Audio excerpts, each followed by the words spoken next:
Hello, beautiful people. Welcome back to an all-new episode of Point of View. Before we get started, let's welcome Ree back to the show. Yes, Miss Ree. Hey, girl. Yes, joining us for today's hot topics. Well, y'all already know we're here to keep you in the loop. So coming up, Chris Brown has finally been granted bail after his arrest for an assault in the UK. Yes, and we've got all the details. Plus, how in the world did 10 inmates manage to escape from a New Orleans jail? We're diving into that too. Of course, Girlfriend's Guide is back, and later we'll tap into mind, body, and soul. So pull up a seat and join the discussion in the chat if you are watching live. This is POV.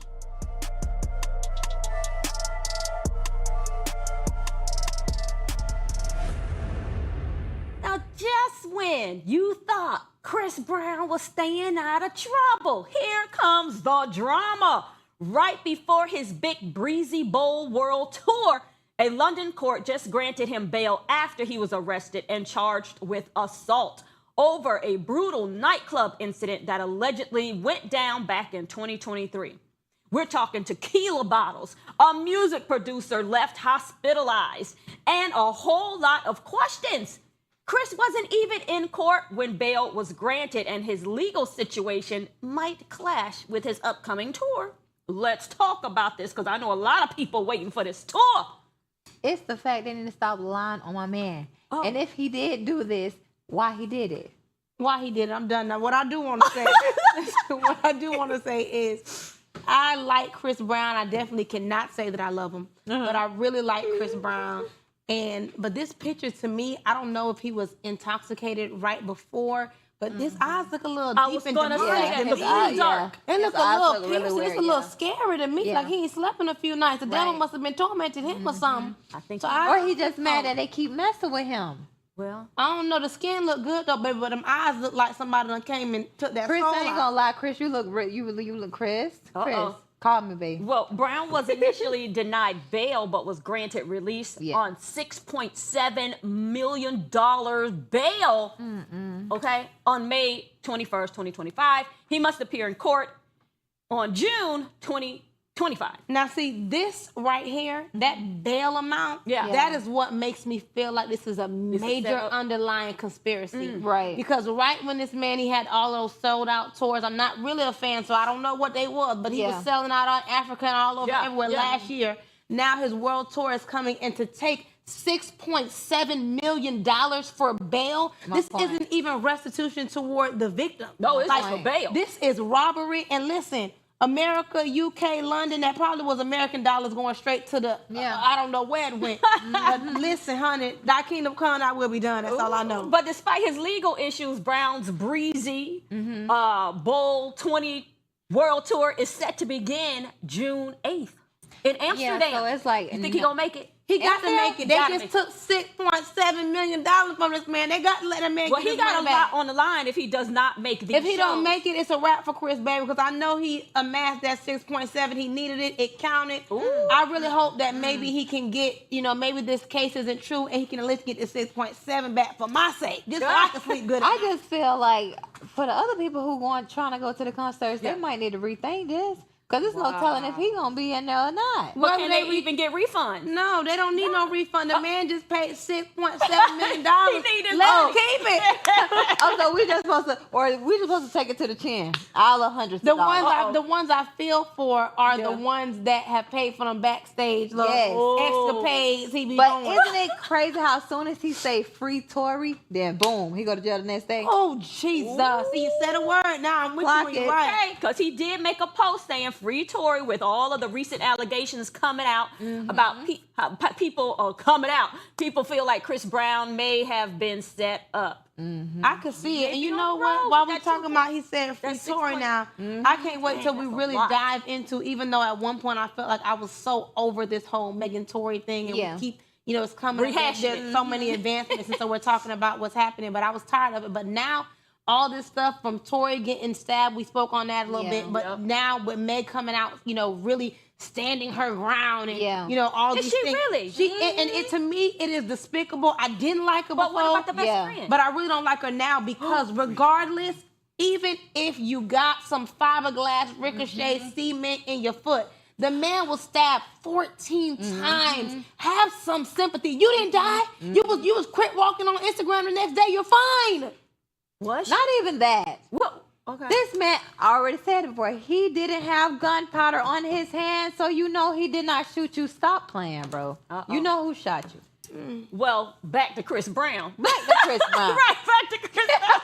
This alleged assault happened back in 2023. So why do you think people often take so long? Like they wait years, even decades before filing a lawsuit, before saying anything. See, what had happened was, what had happened was, got the answers. the friend of me, whoever it was that is now bringing up these allegations from what happened in 2023, 2021, 22, I'm not a major Chris Brown fan. I got to keep saying it. I like him, but I'm not following anybody's story. But at the end of the day, he probably, the money was a little low because these shows weren't picking back up then. We didn't know what was going on with Chris, but now the man see that he got all this money.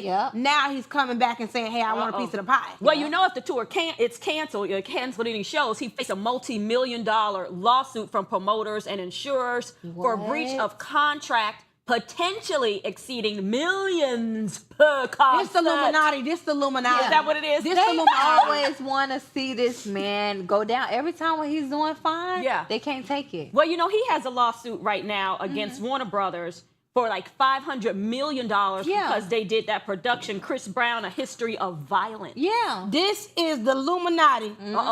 Illuminati. I know y'all think I be playing, talking a little litter, but it's just for fun and games. This is Illuminati trying to take this man out. Y'all heard it right here. All right. Well, now this sounds like it's straight out of a movie. Let's talk about it. 10 inmates busted out of a New Orleans jail by removing a toilet, and crawling through a hole in the wall. And get this, it took the staff hours to even realize they were gone. One of the escapees, Corey Boyd, who was facing second-degree murder charges, was just captured. But 5 others are still on the run. Let's discuss how this all went down. What y'all think is going on? Listen, so this is funny, maybe controversial, but as I dive deeper into my Bible, this, seeing them, it made me think about what if these are like, modern day Shadrach, Meshach, what if these Daniels and the lion den? How we know God ain't set them free? You know what I'm saying? Now the reason why we might know is because the enemy was able to catch them back up. Hey, in the Bible they was in jail for a reason. That don't mean God can't set you free. Well, this one's second-degree murder charges. Yeah, some of them. Yeah, but hey, some of them are on second-degree murder charges that didn't do the murder. Now I know some people out here that did murders and they ain't spent a day in jail. Well, lock them up. Oh, Lord. It's the fact, if you're going to break out of jail, have somewhere to go. Have a plan. Get out of New Orleans. You broke out of jail just to go across the street to the store. The one boy, I saw him laying on the bench. Yeah. If you ain't had nowhere to sleep, you should have stayed in jail. Child. Laid on the bench, sleep. One of them went to the club, One of them went to the club. They was all over the place. I seen Facebook. 2 of them had on Bape outfits. They said they was gone so long they didn't even know Bape wasn't even popping no more. What outfits? What is this? Bape. It's like a Bathing graffiti. Yeah, bathing apes. And, like back in the days, oh my God. Oh my then goodness. when you go straight to Instagram. Why would you go on Instagram? You on Instagram, post it up. What are you doing? You could have stayed in. Wow. But you know what? I look at his that. house. I look at that like those people that be showing all their drugs and money and things on Instagram that they know they're getting ready to get locked up anyway. So I feel like he probably knew that he didn't have a chance. He really didn't have nowhere to go. He was So trying to make a name. Let me be out here for the 2 days that I'm be out. But Jermaine, I think they said the young man Jermaine, because I want to say maybe they said 7 were caught and maybe there's 3 as of maybe the day before yesterday from what I was seeing.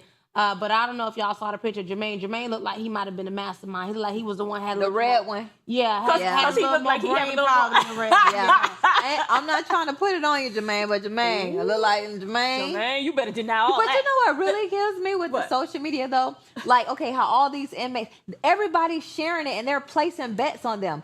They are literally helping the police with everybody sharing it. Are you So it's like, yes, placing bets. Oh, who want to bet in?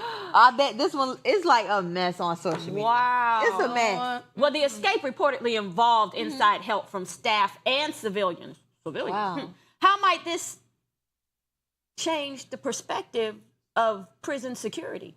What perspective did we have in the first place? 'Cause we always felt like there was inside corruption Always. as far as aiding the inmates, but also against the inmates. We've seen just a few months ago, you know, the guy that was in the prison infirmary, and there was probably about 10 or 15, you know, whether the nurse staff and all the other people that literally beat this man to death. Yeah. I mean, so there's so many things that we see. And who knows, But hopefully. what reason would someone have to help these people escape, to help them escape? What reason? They could have been their Could have been girlfriend, their boyfriend. people. Could have been, you Yeah, know, yeah. their family member they know from around the way. You never know. They could have believed the person was innocent and maybe Right. didn't have a chance of getting out. Okay. Yep. Okay. Or they could have been getting paid big money behind Yeah. it. You never know. You never know. A lot of them inmates be making money in jail now. They be telling you to smuggle something in your little butthole. But then did you see? Oh, listen, did you see that now how they're doing it with the inmates? I saw something where they were saying like if they catch an inmate with a phone and they've been sending, if they've been talking to you, you get in trouble, and if they've been sending you money, you can get arrested too. well, and first and foremost, I don't understand why you would get in trouble if they've been talking to you. I don't know how they calling me. You're right. I know that. It's my brother. I'm answering the phone. Exactly. I'm thinking it's the jail number. I don't know. Wow. Yes, that's crazy. All right, well, y'all know we've got to take a quick commercial break, but don't go anywhere because we'll be right back with Girlfriend's Guide. You're watching POV.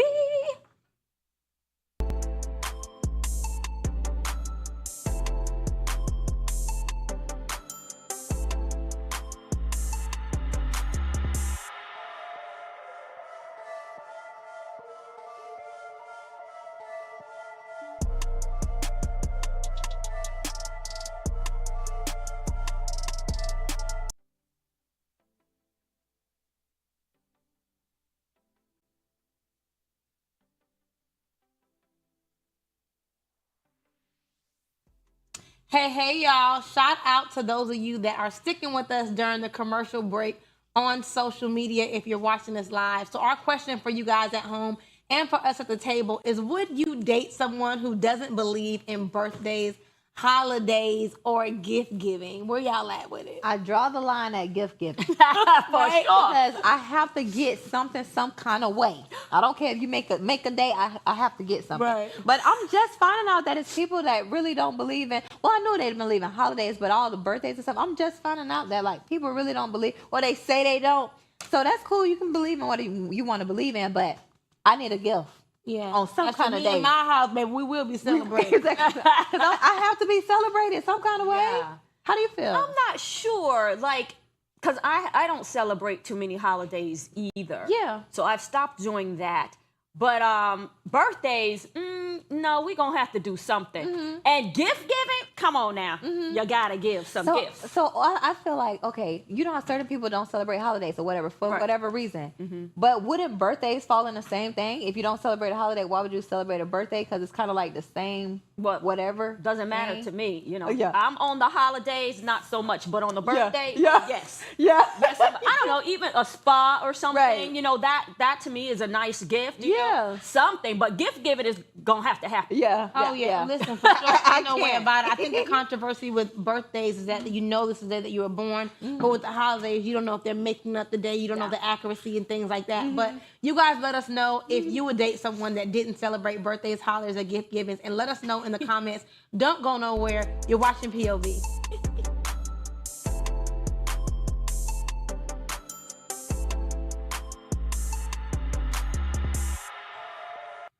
Welcome back. So it's that time to get into all things love, life, relationships, and everything in between. Let's get into Girlfriend's Guide.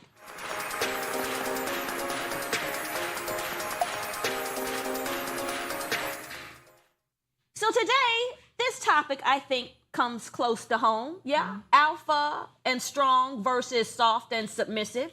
Which one are you? Or maybe you're a little of both.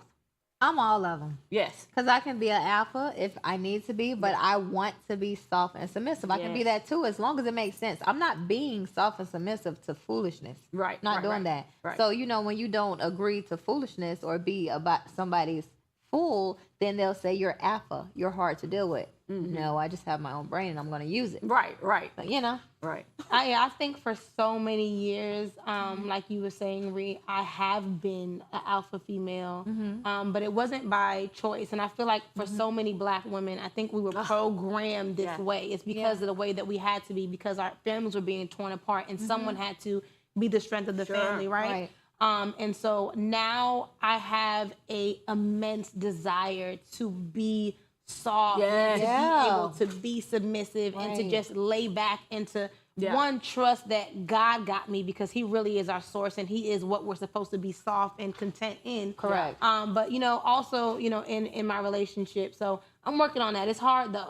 Once you have to be alpha. Yeah, and you're programmed to be like hardworking, and all these things. It's hard to go to be submissive and soft. Baby, who want to be hardworking, baby? And then, growing up, you hear all the time, like, strong Black woman, strong Black woman. Right. So that's programmed in our head to be this strong Black woman. Like, that's what you're supposed to aim to be. Right. And then we get talked about because we sometimes are a strong Black woman. Right. So now they don't want to deal with us. Well, that's the thing, because we are under pressure to have to be so many things: strong, independent, nurturing, soft, submissive, all the things that's at work. But we have to be undeniably alpha female. Society keeps trying to tell us how we're supposed to be, like in our relationships, at work, how we're just supposed to be, period. Yeah. But are you leading with that boss energy, or embracing the soft girl era? I want to embrace the soft girl era. Me too. I really don't like having to do the leading, especially if I'm with someone. I would really like them to do the leading. Right. But I really have to trust that they're going to really be able to do it. Correct. Because like you said, I can't follow you into no foolishness. I don't mind following. Right. But we're not going to do no foolishness. Because And the first time I have to take control of things, especially something really important, and I have to step up and I have to take the lead, it's going to be really hard to give that lead back. Yeah. Because now I don't feel like that trust is there, that safety is there. And now I'm like, oh no, I don't know about that. But it's like, to be honest, who really wouldn't want to be in their soft girl era? Yeah. Who really wouldn't want to be submissive?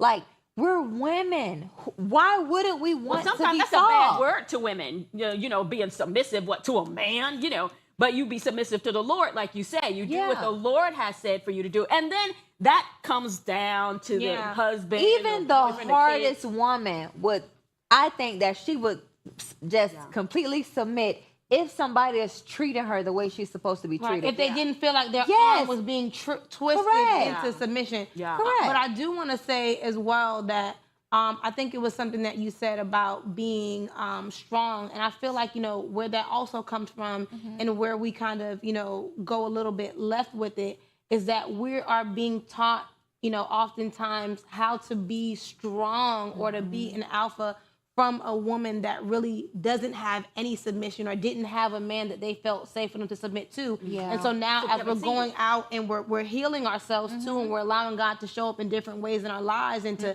heal our traumas, now we're so caught up into who our moms and our grandmothers and our sisters and friends, told us that we should be, that it's hard to kind of pivot into who God is saying and also what your life and the life and the marriage that we want is really requiring of us. So, I mean, a lot of it, even now, I'm realizing that a lot of who I decided or thought that I wanted to be and who I created myself to be, a lot of that has to die every day. And you know what's crazy? Like, that makes so much sense. But when I was a child, I looked at everybody's relationship, right? And I knew at like the age of 7, I did not want what I was saying. Like my grandmother, rest her soul, she was very submissive to my granddad. He provided solely, was the lead. She was a stay-at-home mom. Every day she cooked all day long and she did everything, ironed his socks. She did everything. But I would notice when he come home, it wasn't chemistry there. Like she just wanted to sit down and have conversation with him, but he was so tired that it's now like an aggravation. So I used to literally sit there and look at both of them at like the age of 7. And I used to tell her like, stop doing all this. Stop doing all this. And I remember her saying to me, when you get older and you get a good husband, you're going to want to do the same. And I'm just looking at her like, this not good. This is just a provider.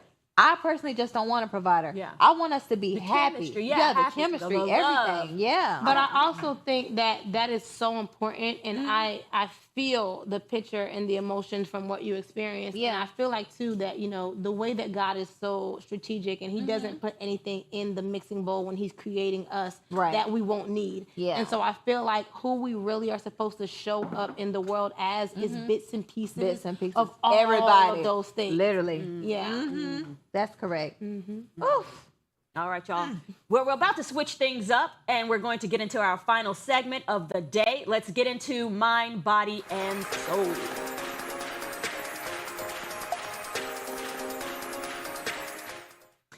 Intermittent fasting. It's been all over social media for a while. It's been out there. People skipping meals, talking about their weight loss and embracing the fasting lifestyle. But here's the thing. While it might work for some, it's not a one-size-fits-all solution. For many, it can lead to constant hunger, irritability, dizziness, and even disordered eating patterns. So is intermittent fasting really the wellness flex it claims to be, or is it just a dressed-up eating disorder? Let's get into that. I do intermittent fasting where I just eat really fast. Good night.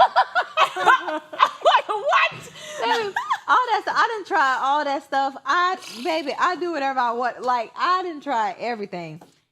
It works for some. It don't work for some. I don't know. Yeah. But I do notice, okay, like if I personally would have to sleep to 12 o'clock not to eat in the morning. As soon as I wake up, I'm hungry. Your mind, I gotta eat. Correct. So if I wake up at 12, which that's really never. If I wake up at 12, I eat then I stop at 6. I do notice that I lose weight though when I eat from like 12 to 6. And you don't eat after 6. And I don't eat after 6. That's what I try. Correct. Don't eat after 6. Yeah, if I do Latest eat 7. after 6, Yeah. it'll be like a fruit. But I also like in the morning time, if I was to eat, I do it like backwards. I'll try to eat my dinner first. Okay, the largest meal. Yeah, first because then I'm moving all day, Yeah. so I'm moving that all around. Yeah. And then 6. Yeah. Yeah. Well, I try not to do the carbs. Yeah. So I try to do, if I'm going to do the carbs, I try to do them early, before 3 o'clock. So Right. I'll have the rest of the day to burn it. But the other Correct. times I was told to eat meat, cheese, and eggs. That's it. Yeah. Like when you're really trying to burn it off. For real? Yeah. And then after you burn it off, then incorporate those things back in. But it's Wow. working. Because Yeah. I tried it last week and I did lose a couple pounds. And I'm trying it this week to I had some carbs this morning. Right. But I'm trying it and it's been working. Meat, cheese, and egg? Yeah. I know someone that used to do that back in the day and no bread, and it really worked for them as well. But what I do want to say is my thoughts on the intermittent fasting thing is I feel like I know that, there are some people that get some major gains or weight loss with it. But at the same time, I feel like I don't really like the term intermittent fasting. I think it should be called something more closer to like controlled eating. Yeah. Because I feel like why people are getting so many adverse effects and hunger and dizziness and all of these things is because the thing that fortifies you in a fast is the Holy Spirit. Yeah. Yeah. That's it. It's prayer, deliverance, the Holy Spirit. Right. That's it. So at the end of the day, when you think you're intermittent fasting, the reason why your body feels tormented is because you don't have the Holy Spirit to come in Right. and feel you where you're weak. So yeah, you may be able to lose a couple of pounds and do good with it for a while, but to really be able to make this a lifestyle change, Yeah. you need the gotta Holy change. Spirit to come in and fortify you. Right. Yeah. Well, I know I didn't try intermittent fasting. I tried just fasting. And I did notice that after you get through that initial hunger period, if you can get pushed past that, you really don't need to eat. You didn't need to eat before that. And Yeah. you really don't need to eat after. I really say after the 3rd day, Yeah. it be on then. Yeah. But them first 3 days, It took me that first day. Holy Spirit, well, yeah. Right. I need some I of know, that I was Holy. praying, Lord, help me. I'm trying to do it. You gotta help me. But I think what it is too is before you get through that, point where you kind of feel like relief, Yeah. is that the food, our body is detoxing literally, and the food that we eat here in America especially is so toxic that there's so many things that I'm not even like a health guru, so I don't even know, what they're called, but there's so many parasites and things that are literally toxic to your body that make you feel like you're getting ready to die because they're telling you, give me something else toxic quick, I need it now. You know what I'm saying? And so once you're able to get past that, then they're probably dead at that point. Yeah. Exactly. And your body's like, oh, okay. How do you listen to your body when trying to, start a new eating pattern? The scale. Oh, the helps me. scale will tell you. The scale tell me, baby, because I have, after I lost, the weight that I really wanted to get off, now I'm a little bit anal with it. I'm on the scale at least once a day, every day. And once I know I'm a pound, and if I get the 2 pounds over where I want to be, don't even worry about it. I ain't eating nothing. Yeah. Have you felt like some people that may be doing something that's not really helpful to their body when they're trying to do this intermittent fasting? Like what? That has kind of worried you? Something that they might have been trying. I don't know. I might be the one. I might be the one that they worried Well, you about. like the Ozempic and the Manjaro. Yeah, I like she that. She know that yeah, works. I like that. And I also, being off of that, I will just not eat. Oh. Yeah, I don't love food that much. I want to be healthy. I want to be sustained. And I know that the food that we eat is full of parasites. So, baby, I just sit here and just eat the word. I literally then became an emotional eater. Well, y'all, I'm sorry. I got to tell you, that's a wrap for today's show. We eat in people breaking out of jail, Chris Brown. But before we sign off, we'll leave you with the quote of the day. You alone are enough. You have nothing to prove to anyone. Maya Angelou. Love it. Yes. So thanks for hanging out with us. We'll catch you next time right here on POV, only on AFROTV.